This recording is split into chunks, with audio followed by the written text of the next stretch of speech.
आज के इस विश्लेषण में हम एक बहुत ही दिलचस्प और गहरे विषय पर बात करने वाले हैं। वो है लोकतंत्र, लैंगिक गतिशीलता और राजनीतिक प्रतिनिधित्व। सुनने में ये थोड़े भारी शब्द लग सकते हैं, है ना? लेकिन असल में ये इस बारे में है कि कैसे हमारे घरों के भीतर मौजूद रोजमर्रा के सामाजिक अंतर और लैंगिक गतिशीलता बाहर की उस विशाल लोकतांत्रिक राजनीति के साथ गहराई से जुड़े हुए हैं। आइए समझते हैं कि हमारा व्यक्तिगत जीवन बड़े स्तर पर राजनीति और सत्ता को कैसे आकार देता है। इस विश्लेषण में हम एक व्यवस्थित यात्रा पर निकलेंगे। हमारी चर्चा इन 4 प्रमुख बिंदुओं पर घूमेगी। पहला, लोकतंत्र और लैंगिक मुद्दे। दूसरा, श्रम का लैंगिक विभाजन। तीसरा, पितृसत्ता और भेदभाव। और अंत में राजनीतिक प्रतिनिधित्व। तो चलिए शुरू करते हैं। भाग 1, लोकतंत्र और लैंगिक मुद्दे। सबसे पहले हमारे लिए ये स्थापित करना जरूरी है कि एक लोकतांत्रिक व्यवस्था सामाजिक भिन्नताओं को आखिर किस तरह से संभालती है। अक्सर एक सवाल उठता है, क्या सामाजिक विविधता या भिन्नता लोकतंत्र के लिए कोई खतरा है? स्रोतों के अनुसार इसका जवाब है नहीं। राजनीति में सामाजिक असमानताओं की अभिव्यक्ति वास्तव में कोई खतरा नहीं है, बल्कि सच तो ये है कि कई बार ये लोकतंत्र के लिए काफी स्वस्थ और फायदेमंद भी हो सकती है, क्योंकि जब दबी हुई समस्याएं उठती हैं तभी तो उनके समाधान निकलते हैं। अब समानता की इस पूरी मांग को समझने के लिए हमें नारीवादी या फेमिनिस्ट विचारधारा की परिभाषा पर गौर करना होगा। नारीवादी वो है, चाहे वो महिला हो या पुरुष, जो महिलाओं और पुरुषों के लिए समान अधिकारों और अवसरों में विश्वास रखता है। इतिहास में हुए बड़े बड़े आंदोलनों ने इसी बात पर जोर दिया है कि चाहे जीवन व्यक्तिगत हो या सार्वजनिक, दोनों ही जगह बराबरी होनी ही चाहिए। आगे बढ़ते हैं भाग 2 की ओर, श्रम का लैंगिक विभाजन। सार्वजनिक क्षेत्र से निकलकर अब जरा घर की 4 दीवारी के भीतर झांक कर देखते हैं, जहां समाज की कुछ बहुत ही कड़वी सच्चाइयां छुपी हुई हैं। अक्सर लैंगिक असमानता को प्राकृतिक या जैविक मान लिया जाता है, जैसे कि ये तो शुरू से ही ऐसा है। लेकिन स्रोत स्पष्ट करते हैं कि असल में ये पूरी तरह से रूढ़िवादी धारणाओं और श्रम के एक बेहद सख्त विभाजन पर टिका है। ये एक ऐसा सिस्टम है जहां ये मान लिया गया है कि महिलाएं घर संभालेंगी और पुरुष बाहर का काम करेंगे। इस वजह से महिलाओं की बहुआयामी भूमिकाएं अक्सर पूरी तरह से अदृश्य रह जाती हैं। और ये कोई हवाई बात नहीं है। आंकड़े खुद एक चौंकाने वाली सच्चाई बयान करते हैं।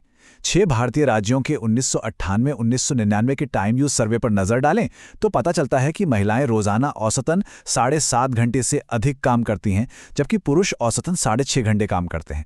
इसके बावजूद महिलाओं की इस मेहनत को ज्यादातर कोई मान्यता ही नहीं मिलती, क्योंकि वो काम घर के भीतर होता है और उससे सीधे तौर पर कोई आय नहीं होती। यहीं पर समाज का एक बहुत बड़ा दोहरापन सामने आता है। जरा विडंबना देखिए, घर पर महिलाओं द्वारा किया जाने वाला खाना बनाना, साफ सफाई या सिलाई करना बस एक कर्तव्य मान लिया जाता है, जिससे कोई आर्थिक आय नहीं होती। लेकिन जब बिल्कुल इन्हीं कामों के लिए बाहर पैसे मिलने लगे तो पुरुष बड़ी खुशी से 5 स्टार होटल के शेफ या पेशेवर दर्जी बन जाते हैं। इसका मतलब साफ है, घरेलू काम का अवमूल्यन इसलिए नहीं होता कि वो काम आसान है, बल्कि सिर्फ इसलिए होता है क्योंकि उसका कोई मौद्रिक मूल्य नहीं आंका जाता। अब आते हैं भाग 3 पर, पितृसत्ता और भेदभाव। हमने जिस अनुचित विभाजन की बात की वो अपने आप नहीं टिका रहता।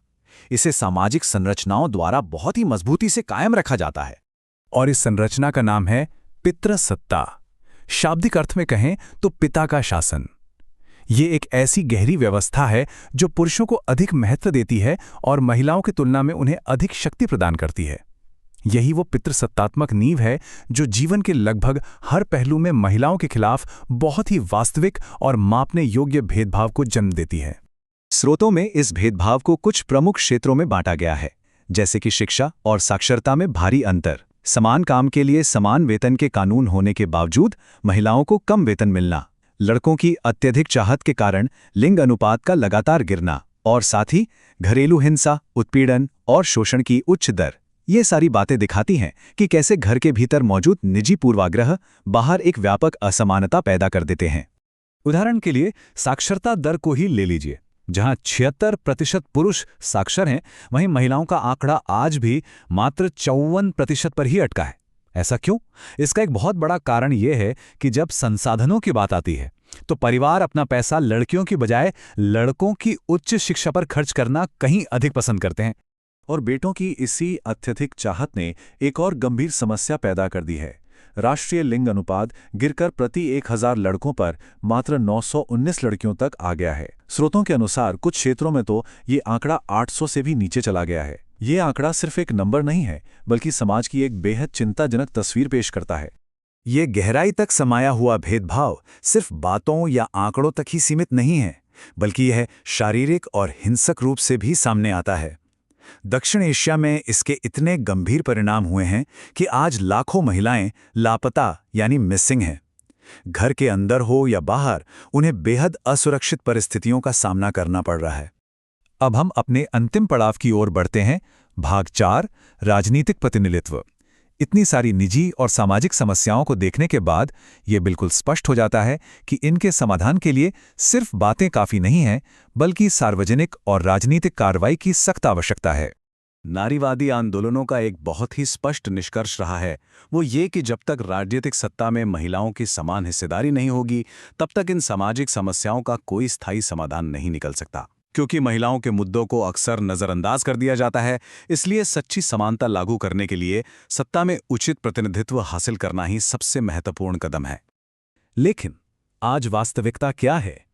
2019 के आंकड़ों के अनुसार भारत की लोकसभा में महिलाओं की हिस्सेदारी केवल 14.36% थी, और राज्य विधानसभाओं में तो ये आंकड़ा 5% से भी कम है। सोचिए, ये प्रतिनिधित्व का कितना बड़ा अंतर है। ये सीधे तौर पर बताता है कि नीतियां बनाने वाली मेज पर महिलाओं की आवाज आज भी कितनी कम है। जब हम वैश्विक स्तर पर इसकी तुलना करते हैं तो तस्वीर और भी ज्यादा साफ हो जाती है। दुनिया भर की संसदों में महिलाओं का औसत 24% है और भारत इस विश्व औसत से काफी पीछे है। यहां तक कि राजनीतिक प्रतिनिधित्व के मामले में भारत अफ्रीका और लैटिन अमेरिका के कई विकासशील देशों से भी पीछे छूट गया है। तो ये पूरा विश्लेषण अंत में एक बहुत ही गहरा सवाल छोड़ जाता है। क्या राजनीतिक सत्ता के गलियारों में समान आवाज के बिना रोजमर्रा के जीवन के उन निजी संघर्षों को कभी भी सही मायने में सुलझाया जा सकता है जिनकी हमने आज बात की? सत्ता में बराबर की हिस्सेदारी के बिना क्या सच्ची सामाजिक समानता का सपना कभी भी साकार हो सकता है? ये एक ऐसा सवाल है जिस पर हम सभी को गहराई से विचार करने की आवश्यकता है।